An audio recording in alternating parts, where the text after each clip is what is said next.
6 weeks ago, a friend of mine sent screenshots that my stepmother posted in a step-parents group on Facebook, where she had said, "This is why age doesn't mean anything with stepkids."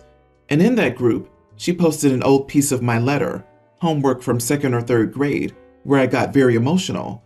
My mom died when I was 5, and my dad was remarried about a year when the homework was written, but we were asked to talk about who the most important people were and why we loved them.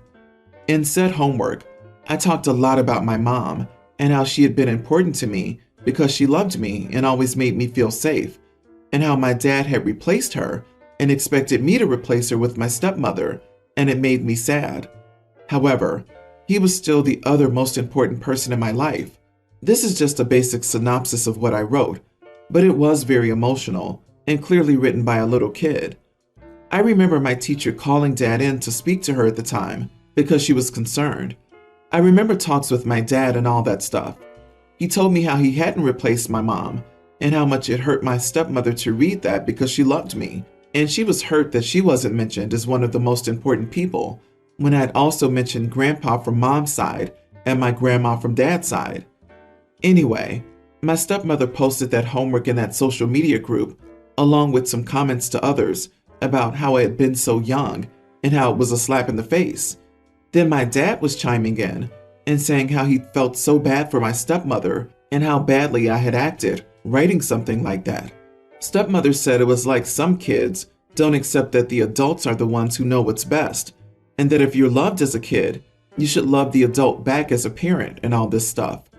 Dad agreed with her. They ranted about how I still don't call her mom, even though I'm in my 20s and a mom myself. I was so angry.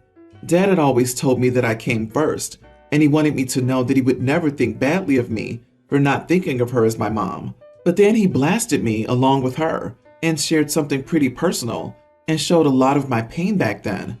And to put that up to shame me and make a point about stepkids, I confronted him because I care less about her, but as someone who prides himself on saying he puts his kids first, I felt like he was being a hypocrite and an idiot.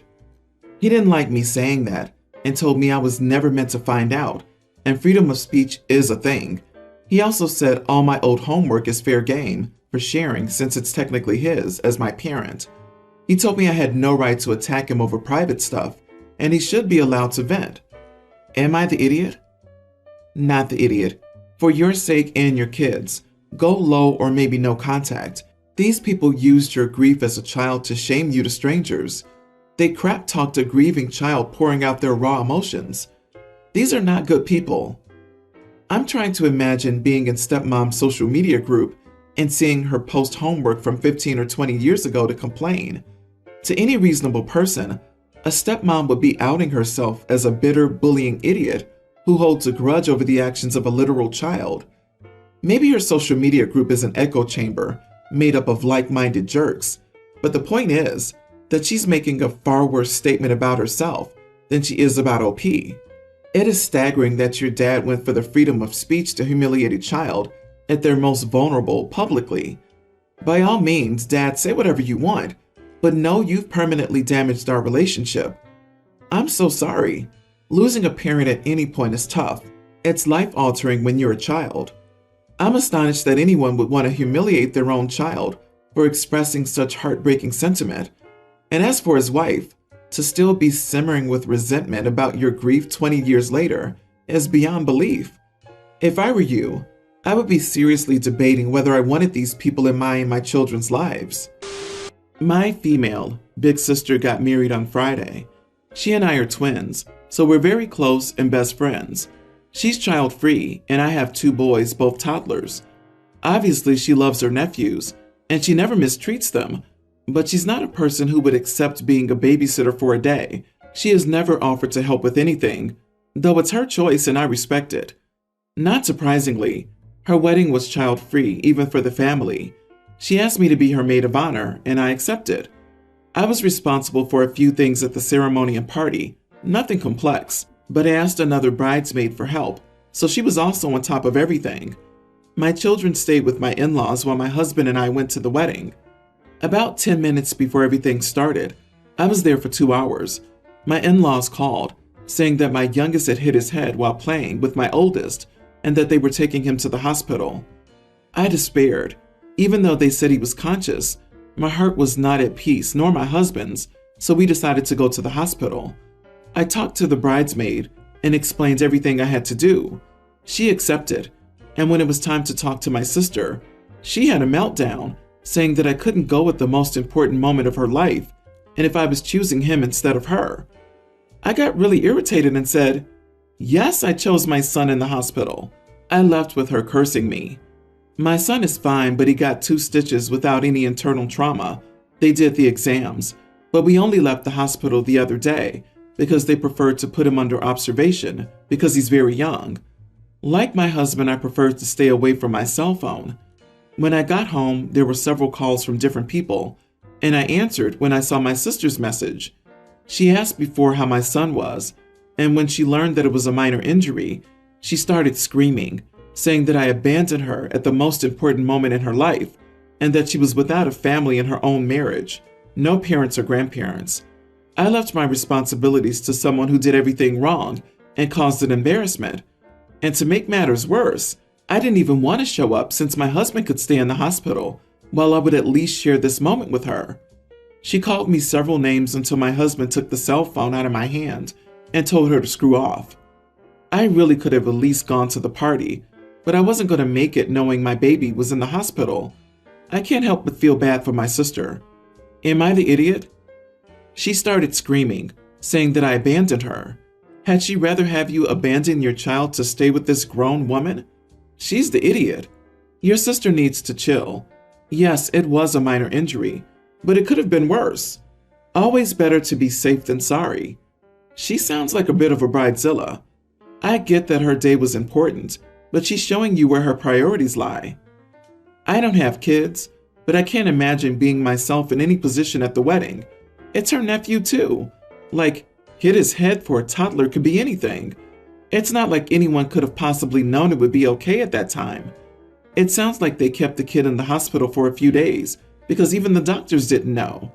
So sister's not only incorrectly decided that she knew better than the doctors and the injury was minor, it wasn't minor, but she also decided that OP should have known that it would be minor from only hearing that her 1-year-old hit his head. This is one of those inevitable hurt feelings that aren't anyone's fault situations. You had no choice but to go to your son's side. Head trauma can be really scary, especially when it's a child.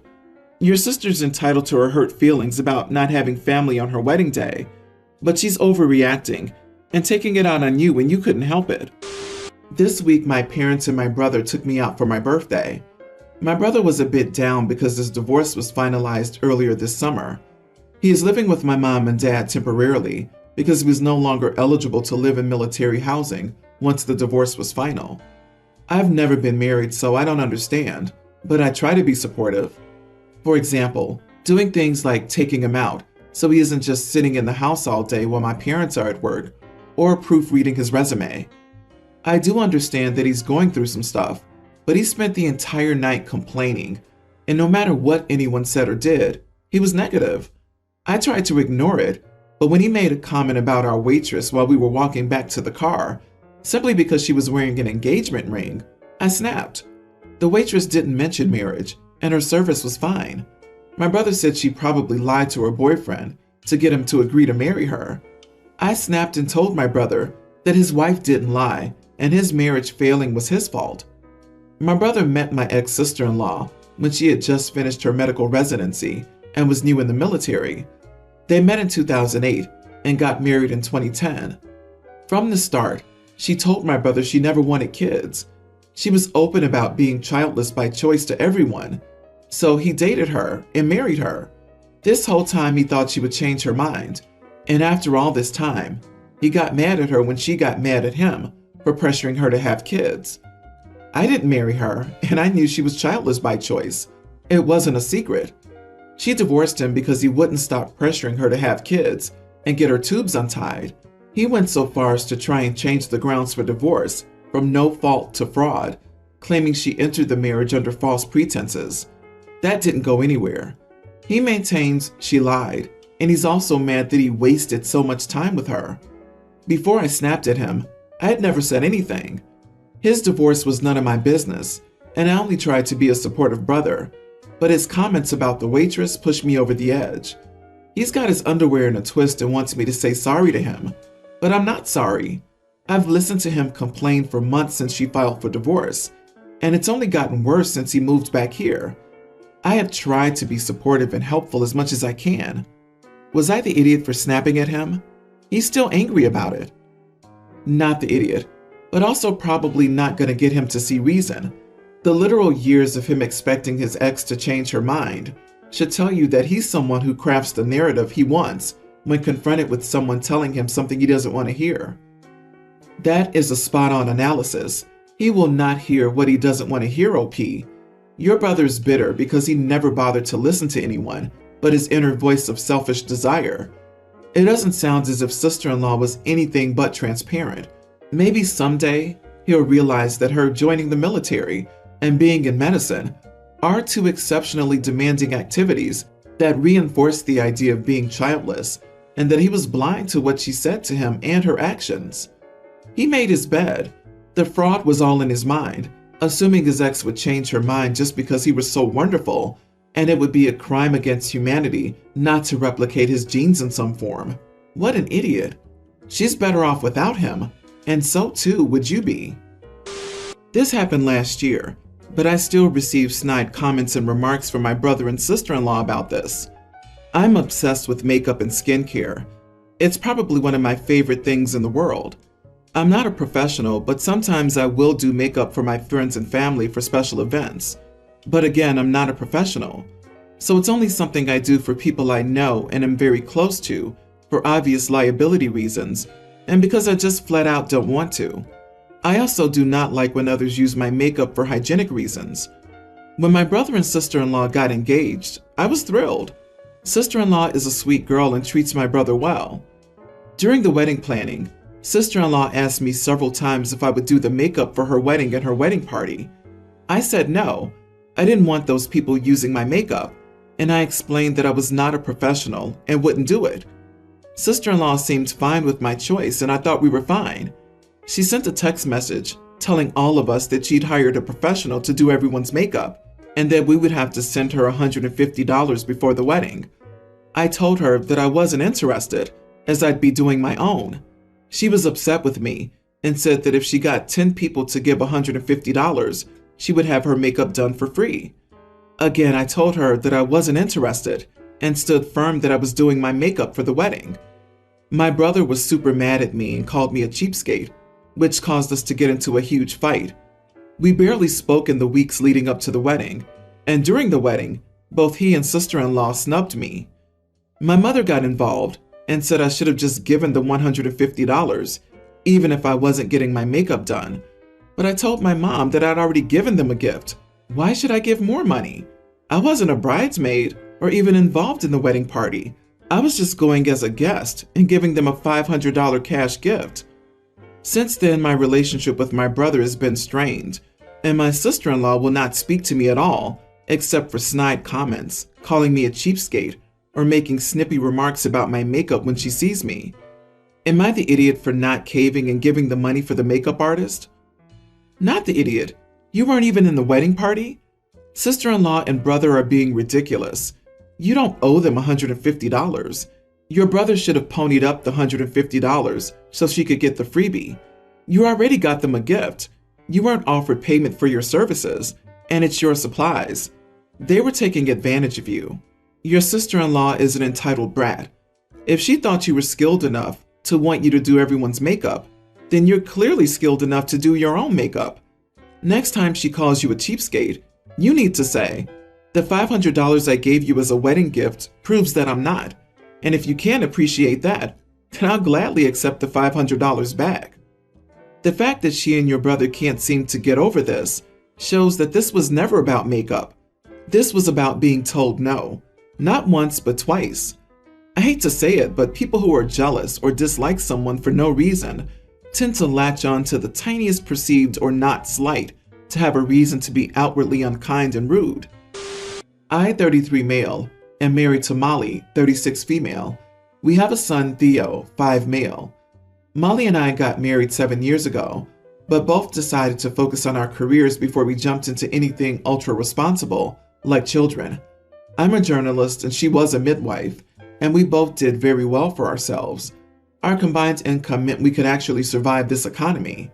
Because we were so financially stable and kind of getting on the older end of the spectrum for children, we decided to have our first and only child, which is Theo, of course. When Theo was born, Molly and I both took time off work to spend the first few weeks with him, but eventually my paid break ended and I was forced to go back to my job. Molly did not go back. In fact, Molly did not go back for so long that she was fired. This caused a giant rift between us at the time, but we came to the agreement that she could be a stay-at-home mom while I went to work. This worked out for a few months until Theo started walking, and then Molly stopped doing anything around the house. She would go out with Theo all day, and I would inevitably come home to laundry everywhere, toys scattered, kitchen a mess, and just no sense of cleanliness at all. I would end up having to clean the house after an 8-hour shift, only to have to work more on reports. This has continued for the whole 5 years of Theo's life. At a time I thought maybe it was too much for her and asked if she wanted to hire a nanny while we both worked, but she refused. I've asked her to maybe clean up a little before I come home. She agreed, did it for a time, and then stopped. Yesterday, I had enough. I came home from work, only to find Play-Doh all over the living room floor, kitchen ingredients left out on the counters, water spilled over the hallway, toys everywhere, food on the floor. It was extra stress, and I finally snapped. I told Molly that I was done with it, and that I wasn't going to clean these messes anymore, and that it was practically her job to clean the house. She snapped back, saying that she takes care of Theo all day and is teaching him and making him into a good person. Partially a lie, since Theo now goes to school between 9 and 3. She said that kids make messes, and if I can't deal with that, then I shouldn't be a father. That I was horrid to say she does nothing when she takes care of a 5-year-old while I'm away. It stopped after a while because Theo came inside from where he was playing in the garden, but I got told to sleep on the couch. I came back from work a half hour ago, and I'm still getting silent treatment. So I want to know if I was in the wrong and should apologize. Am I the idiot? You are the idiot for expecting her to be a maid and a mother. You obviously had no idea what it's like being with a child all day. Every woman handles it differently, and every child is different. You work all day, but being home with a child that is full of energy is very exhausting. You have a new kid now. Your home is never going to be spotless again. Not the idiot. It sounds like you attempted at making compromises, and if the kid is now in school, there's no excuse for her not maintaining the house. I get when he was little and helpless, and mommying can be exhausting when they're at that age, but he's a lot more self-sufficient now, so there should be no excuse. You tried to handle it properly and gave her 5 years of leniency on this one. Raising a child is very hard work, but it's unfair of her to simply dump everything else on you without trying to contribute or discuss it with you first. If Theo is in school from 9 to 3, what does your wife do during those 6 hours? Has your wife been diagnosed or suffered from depression? Perhaps it would be a good idea if you talk to her and ask if she needs medical evaluation.